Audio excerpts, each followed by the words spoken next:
Hello my dear student, आज हम discuss करेंगे जेई के अंदर आए हुए कुछ इंपोर्टेंट क्वेश्चन जो कि एटॉमिक स्ट्रक्चर चैप्टर से आया है। एटॉमिक स्ट्रक्चर से आने वाले जेई के क्वेश्चन, ओलंपियाड के क्वेश्चन आज हम डिस्कस करेंगे। तो आइए बिना देरी का शुरू करते हैं आज का क्लास।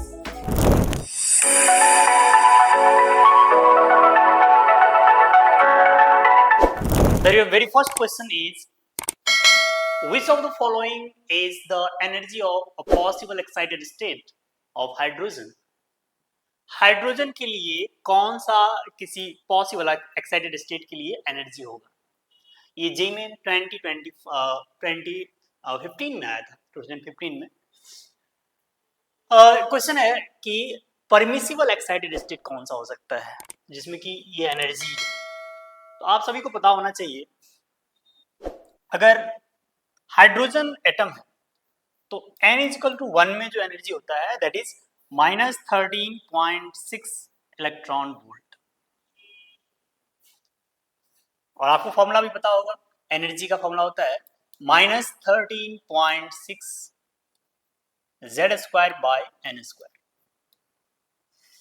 तो अगर n का वैल्यू हम 1 पुट करते हैं, हाइड्रोजन एटम के लिए z का वैल्यू 1 है। अगर आप n का z का वैल्यू 1 है और n का वैल्यू भी 1 ले लेते हैं तो एनर्जी का वैल्यू हो जाता है -13.6 इलेक्ट्रॉन वोल्ट।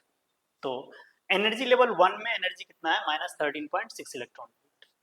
बट हमें ये पूछा गया है which of the following is the energy of a permissible excited state of hydrogen.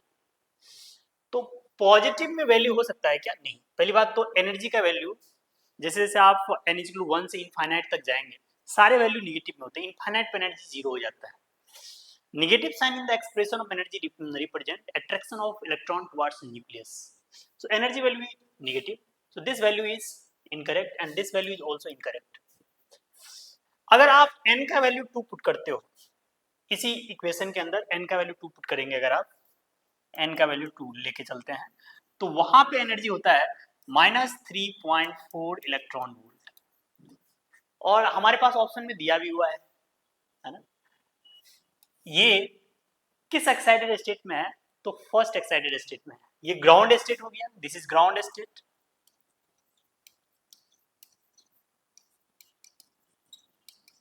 And this is first excited state.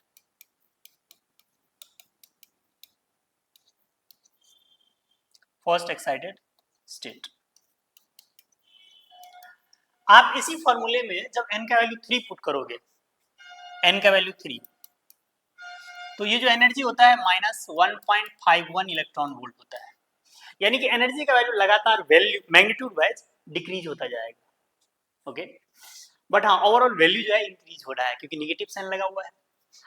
ये -6.85 तो होना ही नहीं है कभी, क्योंकि अगर इन दोनों के बीच में देखें तो कोई एनर्जी लेवल ऐसा है नहीं कि जिसके बीच में एनर्जी इतना हो।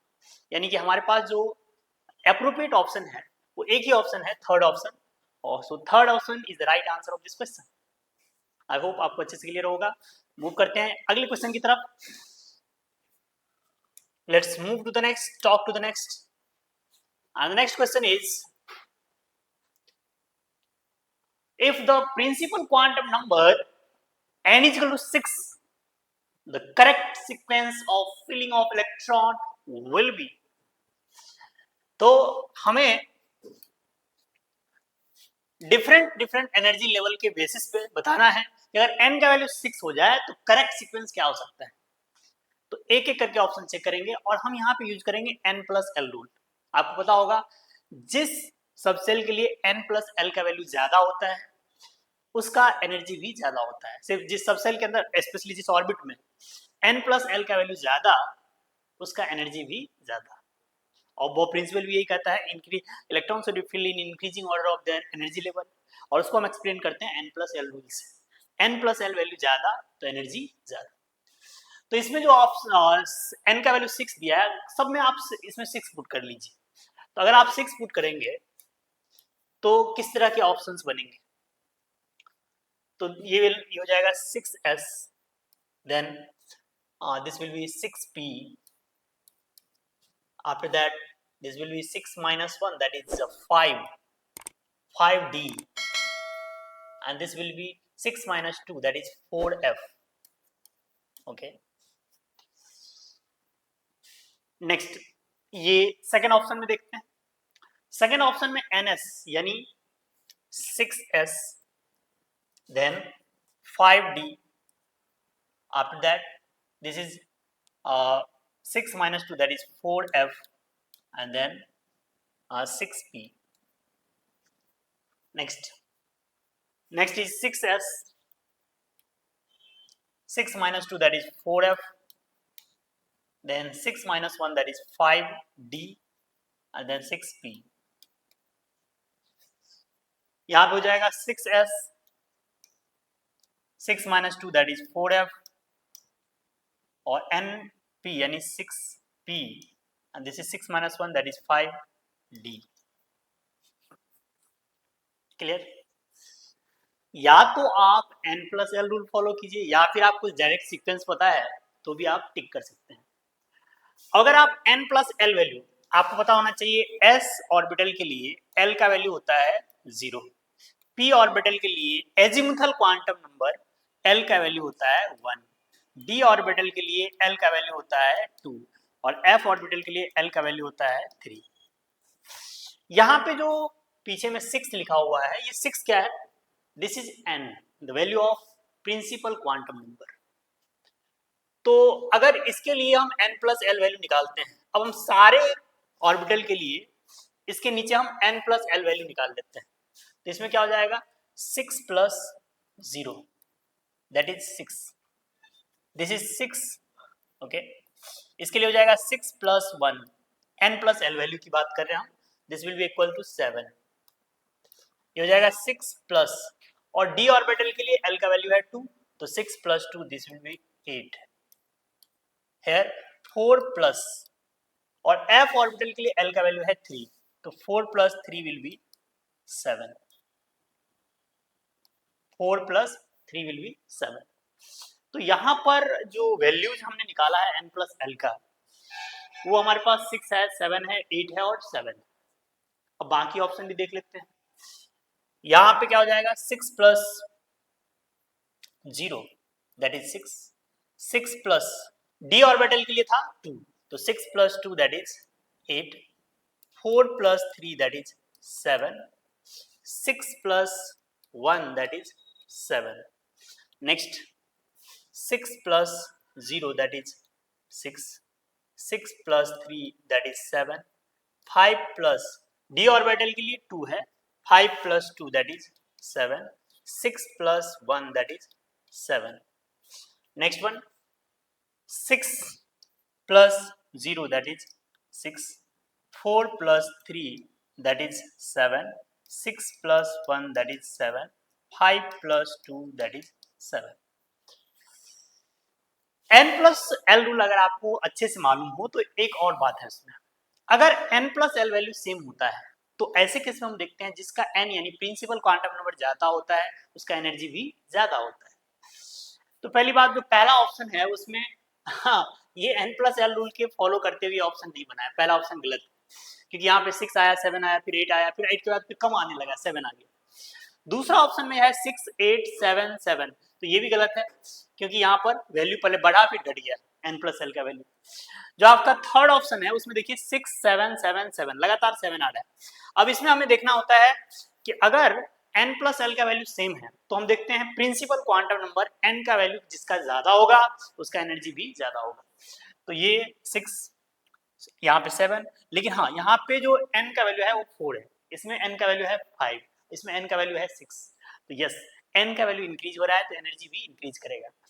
तो ये ऑप्शन मोस्ट अप्रोप्रिएट है, यानी थर्ड वाला ऑप्शन सही है। अच्छा, अगर आप फोर्थ ऑप्शन को चेक कीजिए तो यहाँ पर 6 के बाद 7 7 7 तो है, लेकिन यहाँ पे एक प्रॉब्लम है। क्या प्रॉब्लम है कि n का n प्लस एल तो यहाँ पे सेम है, लेकिन n का वैल्यू 6 है, यहाँ पे 6 के बाद यहाँ पे 5 आ गया है, लोअर वैल्यू आ गया, एनर्जी कम हो गया इसका, तो ये गलत दिया हुआ है। इसका मतलब हमारे पास एक ही ऑप्शन है, third is the right answer. तो याद रखिएगा n प्लस एल वैल्यू ज्यादा तो एनर्जी ज्यादा होता है, और इस तरह से हम एनर्जी के सीक्वेंस में भरते हैं। आई होप आपको ये क्लियर हुआ होगा। मूव करते हैं नेक्स्ट क्वेश्चन की तरफ।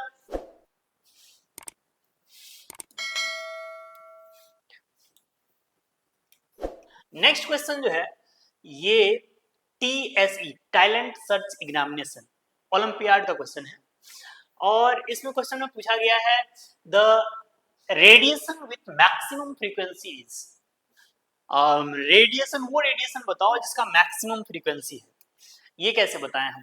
तो इसको करने का तरीका है कि आप सबसे पहले इन जो रेडियो वेव है, एक्स रेज है, अल्ट्रावायलेट रेज है, इंफ्रारेड रेज है, इनके वेवलेंथ के ऑर्डर पता होना चाहिए। मैं आपको ट्रिक भी लिखाता हूँ क्लास के अंदर, आपको याद होगा ट्रिक हमने ऐसे बताया है। एक बार यहाँ देखें आप,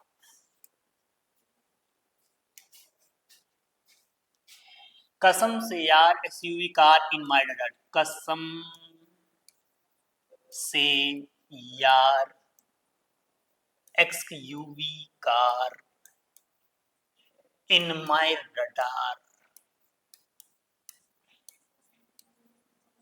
यहां पर कसम का मतलब है कॉस्मिक रेज, कसम का मतलब है cosmic rays.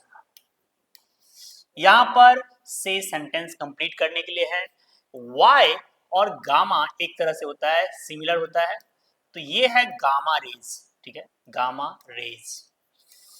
This X is X rays, this U is ultraviolet rays, ultraviolet ray. Next is this V is visible rays, visible rays. Next, car is just for completing the sentence. In is infrared rays, infrared rays. Next is my is microwave, microwave. And last one, that is radar, is radio wave, radio wave. Okay, and this is basically wavelength of electromagnetic radiation. This is order of electromagnetic radiation. This is basically order of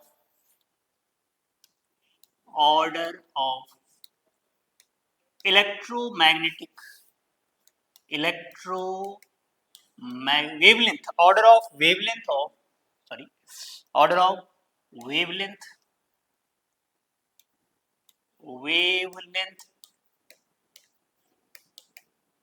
order of wavelength of electromagnetic radiation,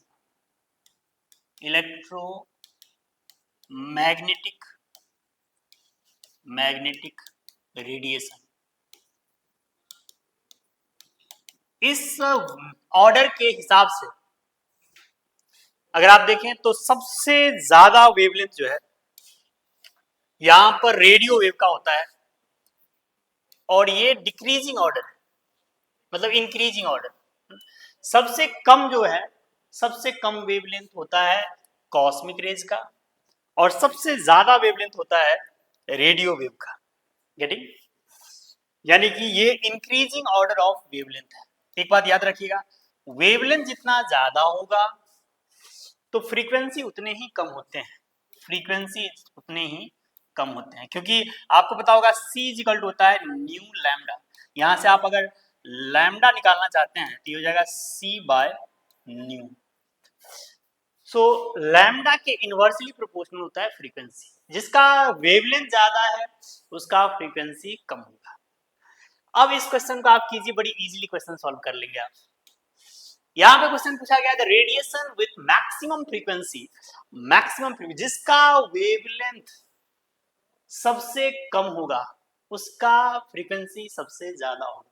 अब हम पढ़ना शुरू करते हैं। कसम से यार, कसम से यार XUV कार, x यहां पे जो XUV में X रेज है उसका वेवलेंथ सबसे कम है, जिसका वेवलेंथ सबसे कम उसका फ्रीक्वेंसी सबसे ज्यादा। तो इसका आंसर कौन सा हो जाएगा?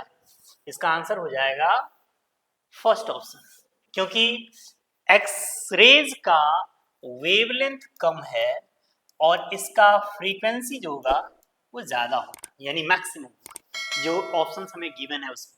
ओके, आई होप ये क्लियर होगा आपको। बस वो ट्रिक आप याद रखेंगे, ट्रिक से तो आपको इजीली ये क्वेश्चन बन जाएगा। आइए मूव करते हैं नेक्स्ट क्वेश्चन की तरफ। और नेक्स्ट क्वेश्चन है आपके लिए, the number of radial nodes present in 3p orbital is, number of radial node कितने होंगे 3p ऑर्बिटल के अंदर, ये हमें पता करना है। याद रखिएगा दो तरह के नोड होते हैं, एक होता है प्लेनर नोड और एक होता है रेडियल नोड। तो जो प्लेनर नोड होता है, प्लेनर नोड का वैल्यू L के बराबर होता है, जबकि रेडियल नोड का value n minus L minus 1 के बराबर होता है। तो हमारे पास जो क्वेश्चन है उसमें रेडियल नोड पूछा गया है और ऑर्बिटल है 3p। तो बताइए 3p के लिए n का वैल्यू हो जाएगा 3 और l मतलब एजीमुथल क्वांटम नंबर का वैल्यू 1 होगा। तो इसीलिए देयरफॉर रेडियल नोड हो जाएगा n minus L minus 1। n का वैल्यू है 3 minus 1 that is 1. So 1 is the right answer of this question. Okay. So second option will be the right answer of this question. तो olympiad में question आया था 2015 के अंदर, आसान question है अगर आपको फॉर्मूले याद है तो। आइए मूव करते हैं नेक्स्ट क्वेश्चन की तरफ। और नेक्स्ट क्वेश्चन है, which of the following set of quantum numbers is correct for an electron in 3d orbital? 3d orbital के लिए आपको बताना है कि 3d orbital के लिए क्या क्या करेक्ट, कौन सा ऑप्शन करेक्ट। तो अगर 3d ऑर्बिटल आपको दे रखा है क्वेश्चन के अंदर 3d ऑर्बिटल, तो यहां पर हमें देख लेना चाहिए एन एल और बाकी प्रिंसिपल क्वांटम नंबर। तो यहां पर 3d के लिए n का वैल्यू हो जाएगा 3 और d ऑर्बिटल के लिए l का वैल्यू होता है 2। d ऑर्बिटल के लिए l का वैल्यू होता है 2। अब ऑप्शन पहले देख लीजिए आप, जो आपका सेकेंड ऑप्शन है, सेकेंड ऑप्शन पूरी तरह से गलत है क्योंकि यहां पर l का वैल्यू 3 दिया हुआ है। जो आपका फोर्थ ऑप्शन है और थर्ड फोर्थ ऑप्शन, ये पॉसिबिलिटी है, बट हाँ याद रखिएगा m का वैल्यू क्या क्या पॉसिबल है। अगर m n और l ये है तो m का वैल्यू पॉसिबल है -2, -1, -0, +1, +2। जो m है यानी मैग्नेटिक क्वांटम नंबर, उसका वैल्यू होता है -L2 +L इंक्लूडिंग 0। अब ऑप्शन चेक कर सकते हैं आप, जो पहला ऑप्शन है उसमें m का वैल्यू 3 दिया हुआ है जो कि पॉसिबल ही नहीं है, तो पहला ऑप्शन गलत हो गया। अब आप थर्ड ऑप्शन में आइए, थर्ड ऑप्शन में n का वैल्यू 3 है, l का वैल्यू 2 है, m का वैल्यू -2 है, ये सब पॉसिबल है। s का वैल्यू प्लस ये भी पॉसिबल है, तो ये आई थिंक सही ऑप्शन है। बाकी लास्ट ऑप्शन एक बार चेक कर ले। लास्ट ऑप्शन देखिए यहाँ पर m का वैल्यू -3 दिया हुआ है जो कि पॉसिबल ही नहीं है ना। इसका मतलब एक ही ऑप्शन, थर्ड ऑप्शन इसका राइट आंसर हो जाएगा। तो क्वांटम नंबर एटॉमिक स्ट्रक्चर का एक बहुत ही शानदार और इम्पोर्टेंट टॉपिक है, इसको अच्छे से आपको जरूर पढ़ना चाहिए। यहाँ से चाहे जेई का एग्जाम हो, चाहे नीट का एग्जाम या ओलंपियाड का एग्जाम, यहाँ से बार बार क्वेश्चन आते रहता है, इसको शानदार तरीके से आप पढ़ लें, वेरी इंपोर्टेंट। ओके, इस तरह के क्वेश्चन इंपोर्टेंट होते हैं, ऐसे क्वेश्चन पूछे जाते हैं, आप जरूर ध्यान रखें इसको। Let's move to the next question. Next question है, what are the total number of orbital and electron from m is equal to 0 if there are 30 protons in an atom? अगर कोई एटम ऐसा है जिसमें 30 प्रोटॉन है, 30 proton means उसका atomic number Z का value 30 हो जाएगा। इसका मतलब वो जिंक जैसा एटम होगा जिसका एटॉमिक नंबर 30 होता है। ओके जी। कह रहा है कि what are the number total number of orbitals. सबसे पहले ये बताना है कि टोटल नंबर ऑफ ऑर्बिटल्स कितने हैं and electron from m is equal to 0। Okay, हमें मैग्नेटिक क्वांटम नंबर सिर्फ 0 लेके चलना है। तो आइए सबसे पहले जिंक के लिए हम कॉन्फ़िगरेशन लिख लेते हैं। तो कॉन्फ़िगरेशन इसका जब आप लिखेंगे तो 1s2 2s2 2p6 3s2 3p6 3p6 4s2 and then 3d10। अब ये सारे कॉन्फ़िगरेशन हो गए। अब इसमें 1s है, 1s के लिए यहां पर 2 इलेक्ट्रॉन है। इसी तरह से 2s में 2 इलेक्ट्रॉन है। इस तरह से आप डायग्राम बना सकते हैं। और यहाँ पे 2p में 3 और 6 इलेक्ट्रॉन है, यानी यहाँ पे इस तरह से फिल कर सकते हैं। 3s में 2 इलेक्ट्रॉन है, 3s के इलेक्ट्रॉन को आप यूं फिल कर दें। इसी तरह से 3p में 6 इलेक्ट्रॉन है, तो 3p के इलेक्ट्रॉन को 2-2 करके हम बढ़ लेंगे इस तरह से, और यहाँ पे हो जाएगा पेयरिंग। ओके, नेक्स्ट 4s की बात कर लेते हैं। 4s में भी 2 इलेक्ट्रॉन है। ओके, एंड देन 3d में आपके पास 5 ऑर्बिटल होता है और इसमें 10 इलेक्ट्रॉन है। 1 2 3 4 5 6 7 8 9 10। इस तरह से ये रहा आपका 3d। लेकिन हमें सिर्फ ध्यान रखना है इनमें से जो m का वैल्यू, यानी कि जिसमें principal quantum azimuthal quantum number के बेसिस नहीं, m का वैल्यू आपको 0 दिया हुआ, यानी मैग्नेटिक क्वांटम नंबर 0 को ही सिर्फ लेके चलना है। तो यहाँ पर मैग्नेटिक क्वांटम नंबर 0 आएगा, इसके लिए भी मैग्नेटिक क्वांटम नंबर 0 आएगा, क्योंकि L का वैल्यू 0 है तो M का वैल्यू भी 0 आएगा। जितने भी S ऑर्बिटल है सब में M का वैल्यू तो 0 होना है। तो चलिए पहले S ऑर्बिटल का मैं तो ऐसे ही लिख देता हूँ एक साथ, है ना।